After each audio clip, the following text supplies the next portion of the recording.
What's up, kings and queens? It's your boy Dan from Daft Previews. I've got 3 picks that I've put down. I'm going to take you through that today. If that sounds interesting, let's go. Sub to the channel cause your boy's getting busy. Coming to your line from the west side of Sydney. We've got the free picks and the juice on the daily. It's all free, you don't even have to pay me. Before we jump into the picks, we do have to recap the day that was. I gave out 3 picks yesterday, 3 wagons that I've been betting on consistently. We go 2-1 on those. Overall for VIP, we got up 2 units yesterday. Being honest with you, I went pretty light. Didn't put too many bets down. Not many value plays either. Made a small bit of profit. We'll take it. My only regret on the day was not laddering up Tyrese Halliburton. Took him on a different type of value play, and that sucked. But can't complain. Let's talk about the losers. Luka Doncic, over 9.5 first quarter points. Brutal hook finishing on 9. He didn't see the volume that I expected. He didn't get to the free throw line in the first quarter. And what also sucks is this line was bouncing between 8.5, 9.5. So hopefully everyone who took that at 8.5, congratulations to you. I lost. Devin Booker, the most disappointing bet I made today. Over 25.5 points. There was a Boston beatdown. Booker struggled. He actually didn't look like he was trying. He was deferring a lot, passing off a lot of those shots, didn't see the volume at all. So I honestly thought the Suns could hang with Boston without Tatum, and I was dead wrong on that. The Suns, absolute poo-poo. But the good bets, we got Tyrese Halliburton, double-double. That was sweat-free. Justin Edwards over his points prop. That was sweat-free. I bet on Alex Sarr over 1.5 3-pointers. That cash in the first quarter. Naismith over 11.5 points. That was sweat-free. I took Ochai Agbaji over 13.5 points and rebounds. Started the game real slow, got more minutes in the second half, and then just beasted it. So at the end, it was sweat-free. And the value plays there, we took Alex Sarr for over 3 3-pointers. I think he hit that in the first quarter as well. And we hit a Agbaji value play over his points, over his rebounds at plus 200. And we finally got some profit out of a Trixie combo in the first quarter. So every day I've been betting first quarter same game parlays, putting those into a combo. Been getting real close. The last 2 before today, real close. Finally managed to get some profit in it. So it's a little bit of fun. We're only risking 1 whole unit on it anyway. So I'll keep doing that stuff. Everybody seems to be loving them. If you don't love them, then don't tell. If you're in VIP, that's fine. But got 3 picks for you. Large slate, but obviously a lot of game time decisions. So I didn't want to blow the load early, as some would say, even though I may do that anyway. But let's talk about those picks. Let's go. Jumping into Props Madness, the best tool you're going to find if you like betting NBA player props. You'll get a 25% discount and a 7-day free trial if you use the code DAFT when you sign up. So go ahead and check out Props Madness.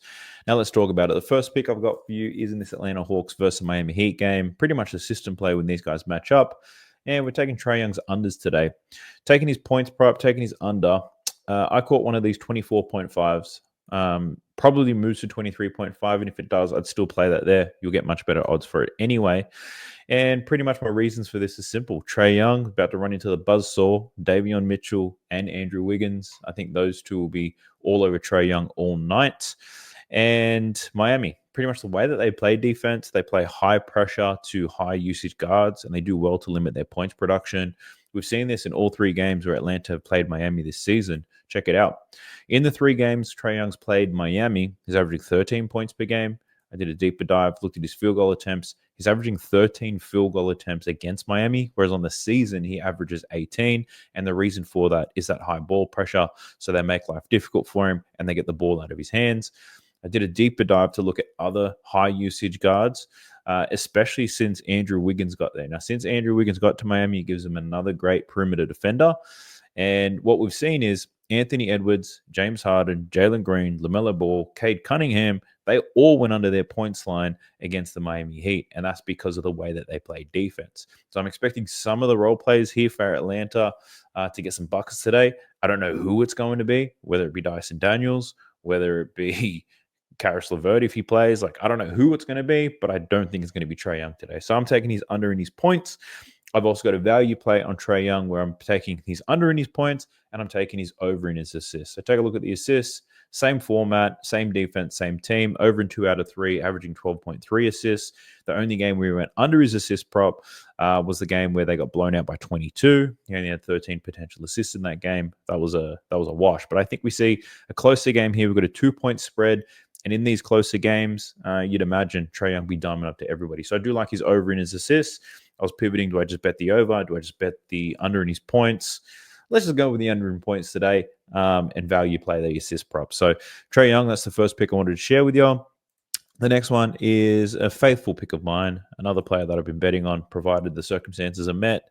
And we're looking at Deni Avdija today. Looking at his rebounds and assists. I bet they did in the very last game against the Cleveland Cavaliers, and he cashed it for us. We're looking at 13.5 rebounds and assists for Deni Avdija.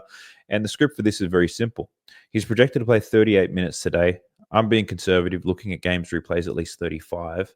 Part of the reason for the minutes boost here for Deni, Aiden's still out. Jeremy Grant, he's a game time decision. Extremely unlikely that he plays. And Tamani Kamara is a game time decision as well. So if he's out, could mean even more minutes for Deni. So looking at games where he plays at least 35 minutes, he's over this game in 15 out of over this line in 15 out of 18 games this season, averaging 16.6 rebounds and assists. If you want to drill further and look at only the games with Grant and Ayton out, he's over this line in every single game. 18.9 rebounds and assists for Deni Avdija. So I'm running it back here. Hopefully he doesn't get injured. I think that's the key risk here. Deni Avdija, the way that he plays, susceptible to some injuries. But I like our chances. Not on a back-to-back, 2 days of rest. Just hit this line against Cleveland. I'm rolling with it. He did play the Kings early this season, back in November. In the other two games in October and February, he only played 25 and 18 minutes. This is when he was coming off the bench. In this game in November, played 37 minutes, had 9 rebounds, 5 assists, covered it. But I feel like at this point in the season, his role's a bit more defined. It's pretty clear. Like when the Blazers go small, Deni Avdija is their best rebounder. He's clearly a reliable playmaking option given how consistently he hits his assist number when he sees big minutes. And they also like the way that he can push in transition. There's a lot of times what you see with Deni Avdija, he'll get the rebound, he'll push the ball in transition, then he'll get the assist. It's poetic justice. It's beautiful. I don't know what poetic justice means. Damn, Kendrick Lamar. But either way, I like Deni Avdija here to go over his rebounds and assist prop. Should get over 35 minutes here against the Sacramento Kings. And my last pick that I have for you guys, probably not going to be available for everybody as you watch this, but it's one to really look out for. And I'm running it back with Kai Jones. So I've been watching every Dallas game. And when I watch Dallas game, a lot of it has to do with this guy. Like I love watching him play. And the reason why I like watching Kai Jones play, it's all effort. Like the amount of effort he puts on out there, it's just a great thing to watch, especially in a league where you might question whether some people are trying or not. But I'm rolling with Kai Jones. Took him over 6.5 rebounds. And pretty much since he joined the Dallas Mavericks, so he's on a 2-way contract at the moment, which means he's only going to get paid for this year. Every single minute that he's out there, he's fighting for his next contract next year, and you can see it in the way that he plays. So absolutely love the effort that Kai Jones is putting on out there. Since he joined the Mavs, he is over this line in every single game, averaging 8.6 rebounds in 27 minutes per game. So we're looking at a 5-game sample here. But it's 5 games that I've watched, so I feel pretty confident taking Kai Jones because the effort is fantastic. Anthony Davis is a game time decision. He might play in this game. But the way that I see it is whether he plays or not, I don't think that impacts Kai Jones. If Anthony Davis does play, I think that just means we see less Dwight Powell in this game. Kai Jones should be able to see 25 minutes in this one. Very much the same as his Brooklyn game. He played 28 minutes. That was AD's first game back. And they ran Kai Jones and AD together anyway. AD refuses to play center these days, so Kai Jones gets the job. And another reason I like this play is we took Mark Williams more recently against the Orlando Magic. I don't know if you remember that, but we took him over 8.5 rebounds. He finished with 13 rebounds in that game. And the whole thought process around this, Magic, just a very inefficient shooting team unless they play the Los Angeles Lakers. But that creates a lot of rebound opportunities. They run bigs who aren't really going to stretch the floor. Like Wendell Carter Jr. will shoot an open 3, but you're not going to put too much pressure on him.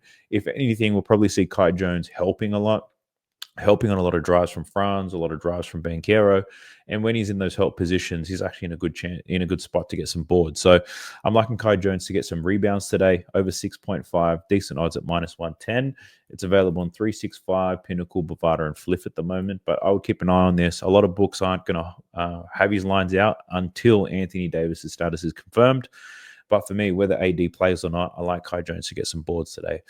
The other thing I like about this, he's covered this in difficult matchups. In terms of getting rebounds, the tough matchups here, I would say against New York, that's a difficult matchup. Karl Anthony Towns, tough matchup here against Detroit and Jalen Duren, banging down inside. And even in those tough matchups, he managed to get this done. So I'm liking Kai Jones to get some boards today. That's my third and my final pick. Now, in terms of leans, I don't have too many. I really just want to wait for this injury report to be finalized because every single day they hit us with some bullshit. Like, let me know in the comment section down below if that Jason Tatum stuff pissed you off, impacted your bets, whatever it may be, because stuff just like that is happening every single day. So didn't want to invest too much time diving through so many games knowing that somebody's going to get pulled late, someone's going to get put in, someone's going to get pulled out. Like, they're pretty much having sex with us, in, out, in, out. This injury report is disgusting. The guys at Underdog are working hard. But anyway, besides the point, I do ask you to like the video, subscribe to the channel, drop me a comment down below for that algorithm, baby. I do wish you guys the best of luck, though. We've got a massive slate on the card today. Gamble responsibly, do what you got to do, manage your bankroll. But I do hope you green out. I'll catch you in the next one. Peace. Sub to the channel cause your boy's getting busy. Coming to you live from the west side of Sydney. We've got the free picks and the juice on the daily. It's all free, you don't even have to pay me.